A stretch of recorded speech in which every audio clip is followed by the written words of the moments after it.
नमस्कार दोस्तों, स्वागत है आपका अटल स्टडी पॉइंट में।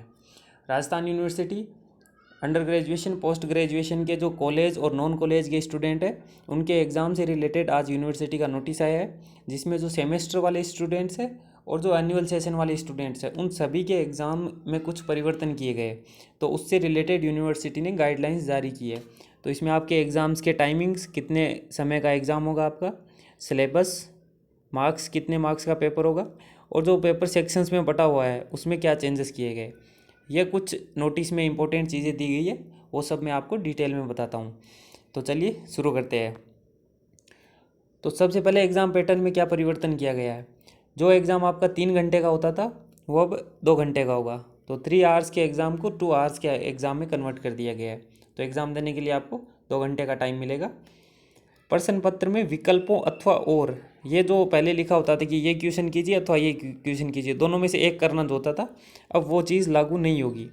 मानिए अगर कहीं पे अथवा और लिखा है तो आप दोनों क्वेश्चन अटेम्प्ट कर सकते हैं, लेकिन अगर पेपर सेक्शंस में विभाजित है तो उसमें ये नियम लागू नहीं होगा। जैसे आप यूनिवर्सिटी की वेबसाइट पे जाके स्टूडेंट कॉर्नर से अपना सिलेबस डाउनलोड करोगे तो सिलेबस में लिखा होता है section A, section B, section C. तो इन सेक्शंस में अगर क्वेश्चंस आए हुए हैं तो आप उसमें ये चीज़ लागू नहीं कर सकते। ये चीज़ सिर्फ लागू होगी विकल्प अथवा और, कि सेक्शन ए में 2 क्वेश्चन दिए उनमें लिखा हुआ है अथवा, तो आप ये दोनों एक साथ अटेम्प्ट कर सकते हो, उसमें कोई प्रॉब्लम नहीं है। लेकिन अगर ए और बी इनमें कुछ कंडीशंस लागू हो कि एक यहाँ से करना है, एक यहाँ से करना है, एक यहाँ से करना है, तो वो कंपलसरी रहेगा, वो वैसे के वैसे ही रहेगा। आई होप आपको समझ आ गया होगा ये। फिर अब प्रत्येक पेपर 100 मार्क्स का पहले होता था, ठीक है, उसकी जगह अब ये होगा 60 मार्क्स का। मानिए 100 से 60 मार्क्स रिड्यूस कर दिए गए आपके 40 मार्क्स। अगर इससे ज़्यादा मार्क्स का आप अटैम्प्ट करते हो कि नहीं नहीं मैं तो 100 मार्क्स का अटैम्प्ट कर लेता हूँ और थोड़े थोड़े मार्क्स भी आए तो 60 आउट ऑफ 60 आ जाएंगे, तो देखो ऐसा नहीं होगा।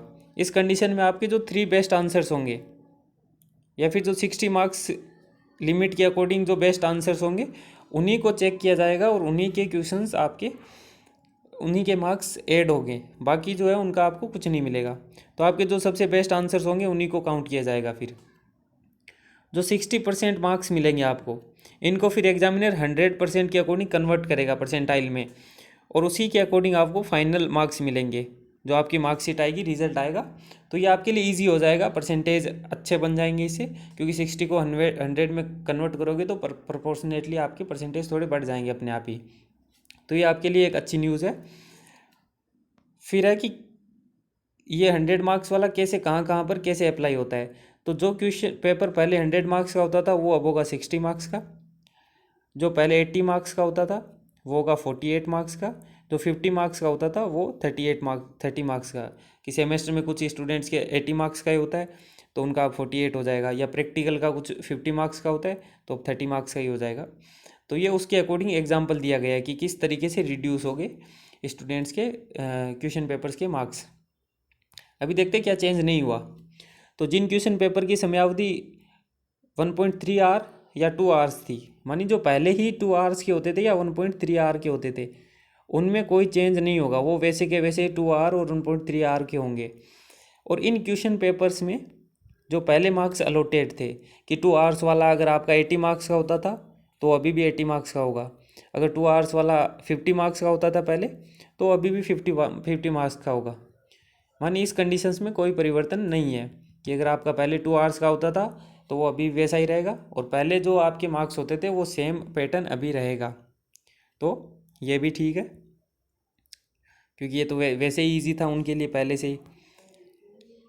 तो ये जिनको डिटेल में पढ़ना है, यूनिवर्सिटी ने यहाँ पे डिटेल में जो नोटिस जारी किया है वो मैंने यहाँ पे अटैच किया है, आप डिटेल में पढ़ सकते हो यूनिवर्सिटी की भाषा में।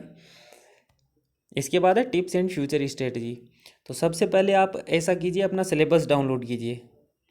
सिलेबस का मैं यहीं पे बता दूं, सिलेबस में आपका कोई चेंज नहीं है, सिलेबस जो पहले था वो का वही है अभी भी। यूनिवर्सिटी की वेबसाइट पे जाइए uniraj.com, वहाँ पे आपको स्टूडेंट कॉर्नर मिलेगा। स्टूडेंट कॉर्नर में आप सिलेबस वाले सेक्शन पे क्लिक करेंगे तो वहाँ पे आपके कोर्सेज वाइज सिलेबस अपलोड कर रखे हैं, वहाँ से आप अपना सिलेबस डाउनलोड करें और उसमें आप अपने अकॉर्डिंग जो सबसे ईजी यूनिट्स है वो पहले से टारगेट करें कि ये 3-4 यूनिट सबसे ईजी है, उनको अच्छे से पढ़ ले अभी से। क्योंकि आपको पूरा क्वेश्चन पेपर अटैम्प्ट नहीं करना। तो जो सबसे ईजी यूनिट्स है आप उनको अच्छे से पढ़ लीजिए, उनके अच्छे से नोट्स बना लीजिए, बाहर से कहीं से नोट्स ले लीजिए, या जो बुक्स है यूनिवर्सिटी की लाइब्रेरी में या इधर उधर से बुक्स लेके उनमें जो इजी यूनिट्स है वहाँ का पहले से फोटोकॉपी करवा के रख लीजिए और उनको बार बार पढ़िए। क्योंकि मोस्टली आपको 3 क्वेश्चन ये अटैम्प्ट करने हैं, पहले 5 क्वेश्चन होते थे, अभी आपको 3 करने हैं। तो कुछ एग्जाम्स में 4 हो सकते हैं, तो 3 से 4 आपकी क्वेश्चन भी रिड्यूस हो गए। तो इनको अभी से अच्छे से प्रिपेयर कर लीजिए। जो प्रीवियस ईयर के क्वेश्चन होते हैं वो कहीं से ले आइए, उसमें जो ईजी क्वेश्चन है वो अभी से प्रिपेयर कर लीजिए। अब टाइम की बात करें तो अभी आपके पास सफिशिएंट टाइम है, क्योंकि जो आपके प्रैक्टिकल्स है वो अभी चलेंगे 15 अप्रैल से 15 मई तक। तो 15 मई तक आपके यूनिवर्सिटी के जो थ्योरी के एग्ज़ाम है वो अभी नहीं होंगे, मोस्ट प्रोबेबली 15 मई के बाद होंगे। और जो पोस्ट ग्रेजुएशन वाले हैं उनके मोस्ट प्रोबेबली 1 जून के बाद ही स्टार्ट होंगे। तो टाइम आपके पास है, सिलेबस आपको कम पढ़ना है, तो जो सबसे इजी यूनिट्स है उनको अच्छे से प्रिपेयर कीजिए। और अगर आप पढ़ने में बहुत ही ज़्यादा इंटरेस्टेड है तो आप हार्ड वाली यूनिट्स इजी, जिनको ऐसा ज़्यादा ही पढ़ना है तो वो उनको टारगेट कीजिए, क्योंकि मोस्टली स्टूडेंट्स इजी यूनिट्स को टारगेट करेंगे।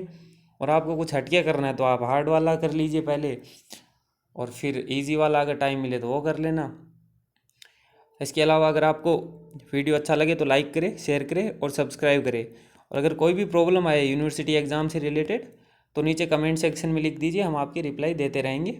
अगर आपको सिलेबस से रिलेटेड कोई प्रॉब्लम आए, एग्ज़ाम के लिए कैसे प्रिपेयर करें, ज्योग्राफी MSc से रिलेटेड कोई भी प्रॉब्लम आए तो आप कमेंट सेक्शन में लिख सकते हैं, हम आपकी हेल्प करते रहेंगे। धन्यवाद।